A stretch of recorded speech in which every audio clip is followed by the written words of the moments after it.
ततो मा सत्तमय तमसो मा ज्योतिर्गमय मृत्योर्मामृतं गमय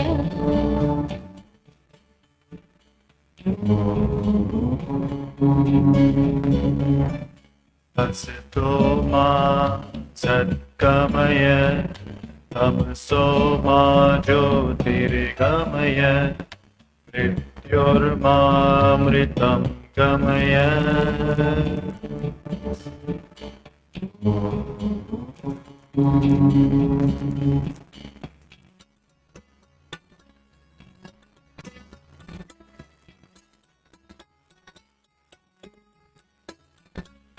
असतो मा सद्गमय तमसो मा ज्योतिर्गमय मृत्योर्मामृतं गमय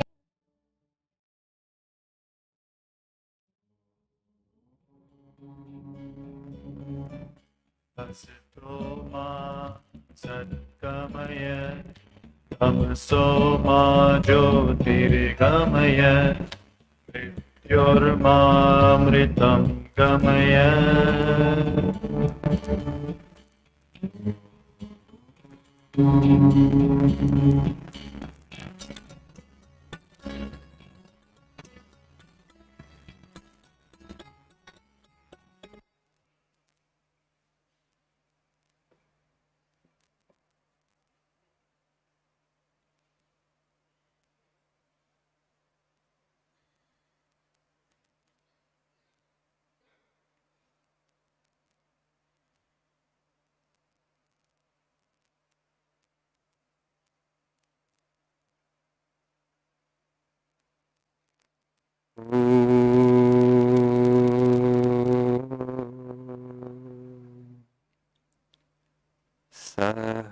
सहनावतु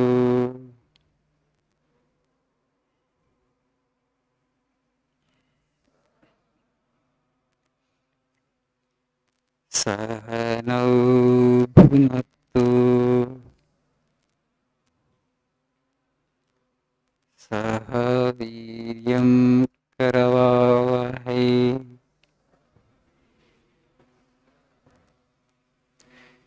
तेजस्वी नावधीतमस्तु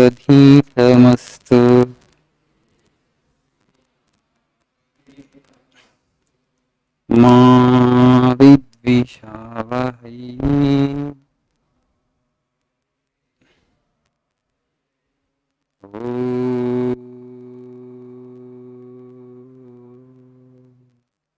शांति शांति शांति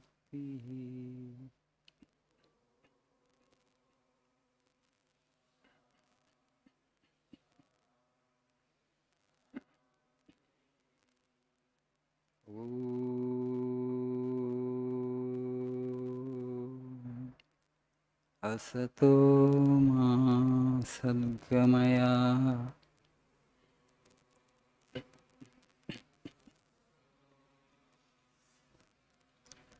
तमसो मा ज्योतिर्गमय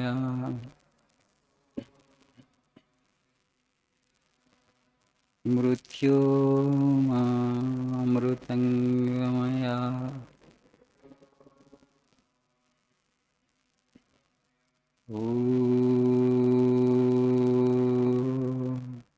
शांति शांति शांति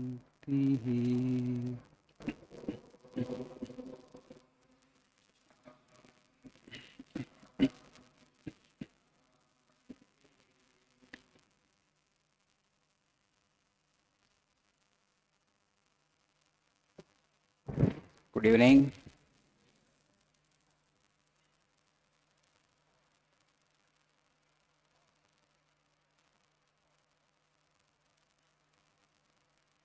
అందరూ బాగున్నారా?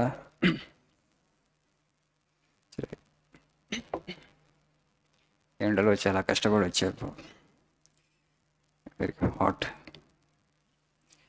Few more days we have to wait. Hope by next week monsoon will set in. Yeah, please see page number 94. How many of you here cannot follow Telugu? Please raise your hands. Okay. The number is not big. Okay. The first quote in the page. You see, I'm not supposed to speak in Telugu or Hindi because you all have come here to learn spoken English.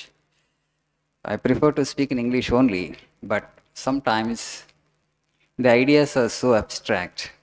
After all, philosophical quotes of Swami Vivekananda, a exceptional genius. So I may have to use little Telugu just to help the Telugu students here to understand. So I request the permission of the non-Telugu students for that. Okay? But I will only, I can't explain in Hindi also. 3 languages is not possible in 10 minutes of time that I have.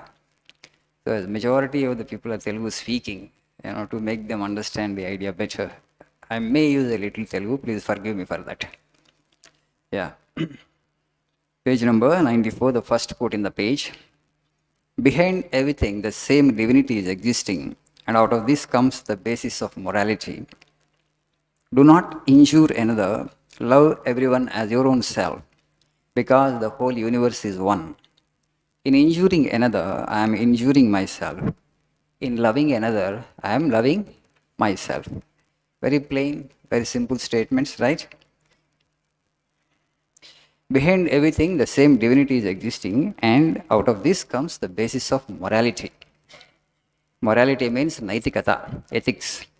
Why should I be ethical? Why should I be moral? Why should I be honest?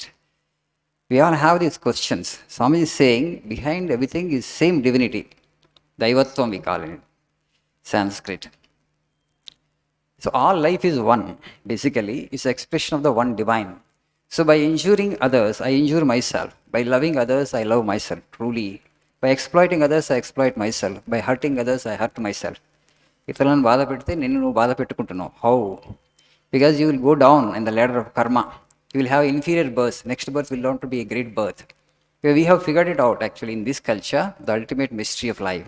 Why man is here, human beings are here, what is the ultimate destination? Ultimate destination is God. Basically what we are seeking is eternal peace and happiness that comes only when we discover ourselves.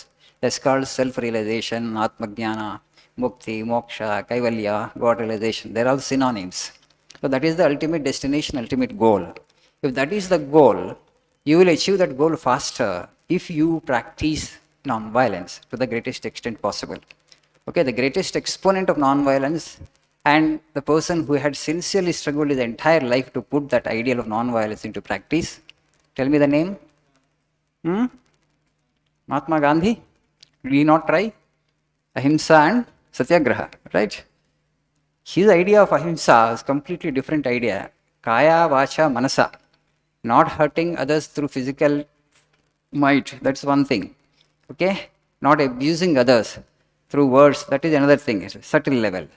And still subtler level, thought. Not hurting others even with your thought. I mean, not having ill will towards any being. Today, if you just look at our family, a lot of friction is happening within the family. They may not be fighting physically, right? We may not be fighting with weapons, but at a thought level, at a psychic level, how much of violence is happening? At thought level, you need to control. Then you are a perfectly non-violent human being. When you reach that level of non-violence, when you are fully love and love and love, the positive word is love and negative word is non-violence. They say yogis attain that kind of perfection after discovering God, that animals like tigers and lions also, in their presence, they behave like cats. Okay? Because I have not even thought is there. No thought of fear, no thought of ill will towards any creature. As in Patanjali Yoga Sutra, it is mentioned. When human beings reach to that level of non-violence, what happens? Animals which are very cruel by nature also, in their presence, they behave like cats. So that is actually the highest state we all can attain. Do not injure another, love everyone as your own self, because the whole universe is one. This is the message that India has been sending across throughout the millennia. You know, this year India has the G20 presidency. The central theme is one earth, one future, one humanity. One earth, one future, one humanity. Yesterday, I think at the weekend batch, we think ourselves as civilized human beings, but Swamiji says elsewhere that education is nowhere, civilization is yet to be. 99.9 point of human beings are still more or less savages even now. You may ask Swamiji, Swami Vivekananda has made such a strong statement, okay? But we are living in 21st century, you know, we have highly evolved human beings, we educate ourselves, there is so much of culture and other things. But I just want to ask one question. If you are that highly civilized, why wars are happening? In one part of the world today, war is happening between two countries. Why? We have fragmented ourselves, we have divided ourselves on so many lines, on caste lines, and regional lines, and language lines. Sometimes we identify religious lines, sometimes we identify the nationality so strongly, and then we fight with each other. And you think the person living across the border is a different human being, is a different species. Okay? The person living across the border is also you, another human being. Then how can you wage a war? How can you declare a war against another country? Because we have drawn these boundaries. God has not drawn these boundaries, right? ఈ గీతలన్నీ మనం గీసుకునే భగవంతుడు గీశాడా? So the nationality. So because we need to have an administrative unit, because you can't make the whole earth into one administrative unit and run the show. We have divided ourselves into different nations, but we don't have to take those geographical boundaries so seriously. Because you are taking the geographical boundaries so seriously, you identified with your nation so strongly, and you think that a person living across the border is an alien, the different species, and you think you have the right, if you have more military might, to fight with him. That's how the wars happen. And where is civilization? You just show me one species on the planet Earth actually which kills its own self or which works against its own interest except human being. ఇన్ని weapons తయారు చేసుకున్నాం, ఇన్ని weapons pile up అయి ఉన్నాయి, తర్వాత ఏం చేయాలి వాటిలో మనం కొట్టుకోవాలి. First world war, second world war, so many wars we have fought. Where is civilization? Where is the proof of civilization? That's why I'm asking. Think. Okay? The greatest message that India has been giving to the entire world for millennia, this idea of non-violence, which is based on the principle that all life is one. Okay? Thank you this much for today. Thank you. Nice evening.